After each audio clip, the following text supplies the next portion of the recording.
Welcome to my new video. I have already discussed in my previous videos in Islamic tradition. Dhul Qarnayn is described as a figure who traveled the world and encountered various peoples, building structures and establishing justice. Let me discuss Dhul Qarnayn's identification of Jewish.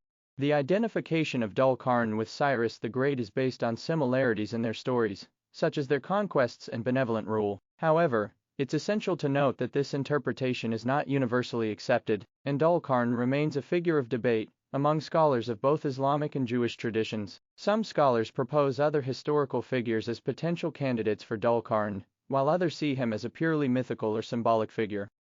Today, I will tell you that in Jewish tradition, the figure of Dhul Qarnayn is often equated with Cyrus the Great, the founder of the Achaemenid Empire. This identification stems from interpretations of biblical prophecies, particularly in the book of Isaiah, which refers to Cyrus as the Anointed One, or Messiah, Isaiah 45:1.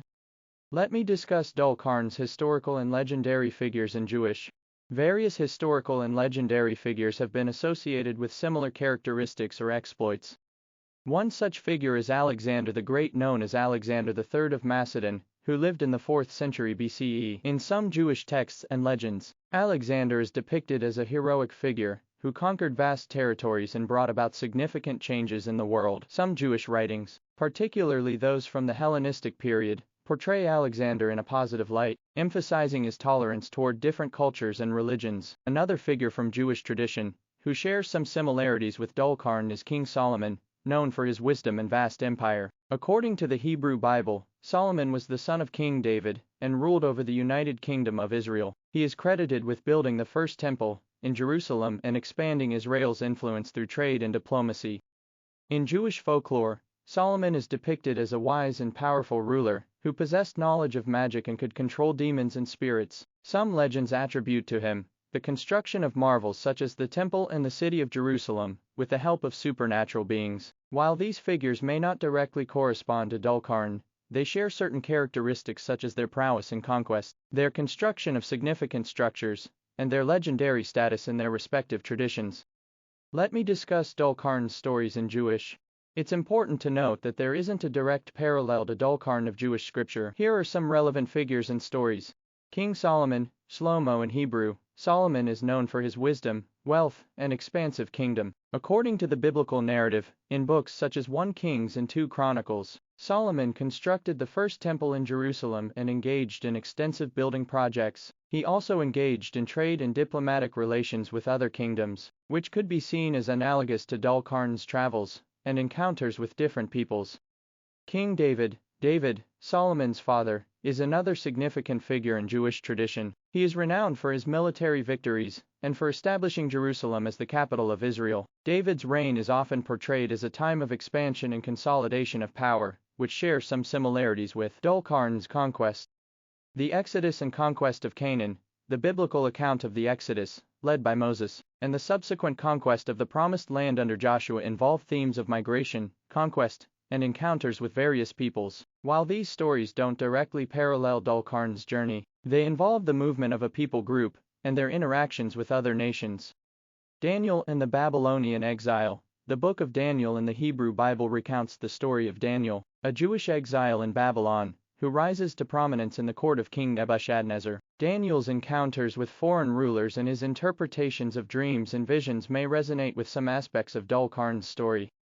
Let me discuss Dhul Qarnayn's historical and legendary figures in Jewish.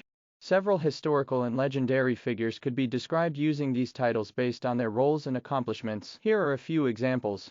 King David, the second king of Israel, is often referred to as a warrior and king in Jewish tradition. He is known for his military prowess, particularly his victory over the Philistine giant Goliath, and his establishment of Jerusalem as the capital of Israel.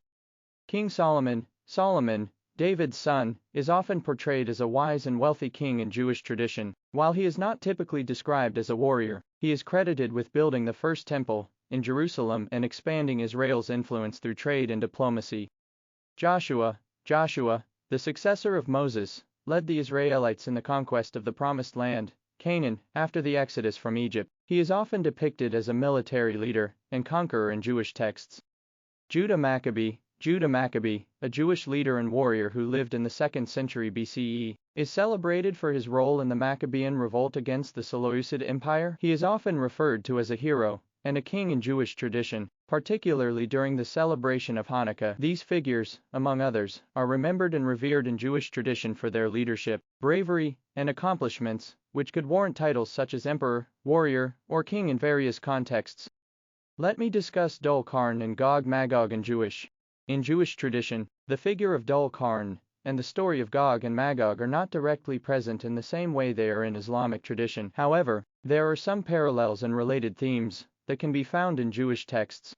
Gog and Magog. The concept of Gog and Magog appears in the Hebrew Bible in the book of Ezekiel, chapters 38 and 39. In these chapters, Gog is described as a ruler from the land of Magog who will lead a coalition of nations in an apocalyptic battle against Israel. This imagery has been interpreted in various ways throughout Jewish history, often as a metaphorical representation of cosmic forces opposed to God's kingdom. While the details differ from the Islamic tradition, the theme of a great conflict involving Gog and Magog is present in both.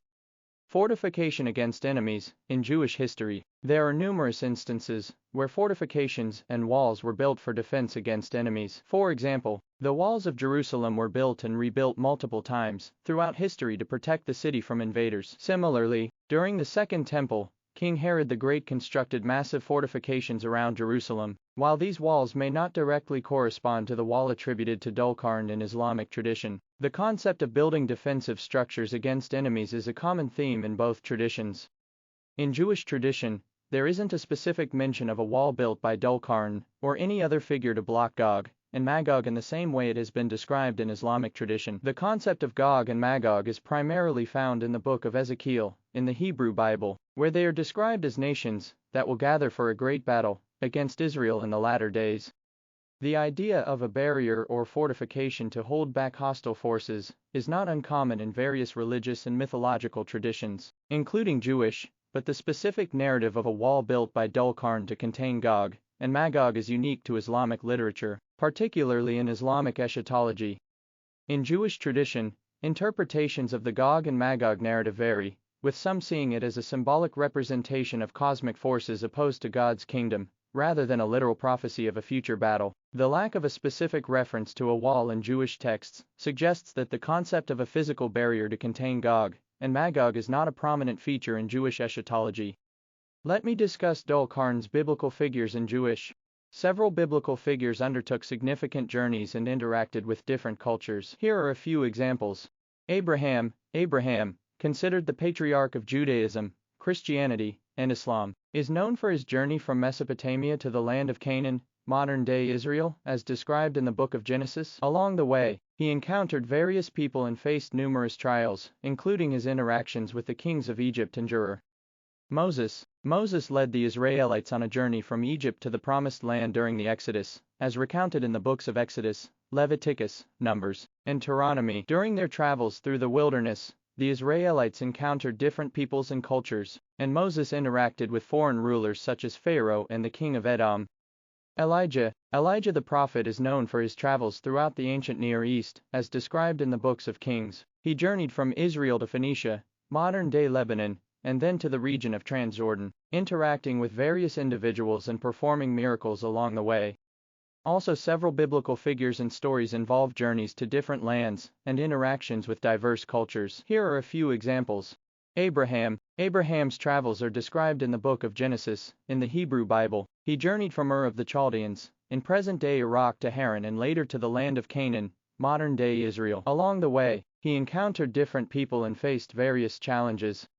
Moses led the Israelites on a journey from Egypt to the Promised Land during the Exodus, as recounted in the books of Exodus, Leviticus, Numbers, and Deuteronomy. During their wanderings in the wilderness, the Israelites encountered different nations and territories, including interactions with the Midianites, Amalekites, and Moabites.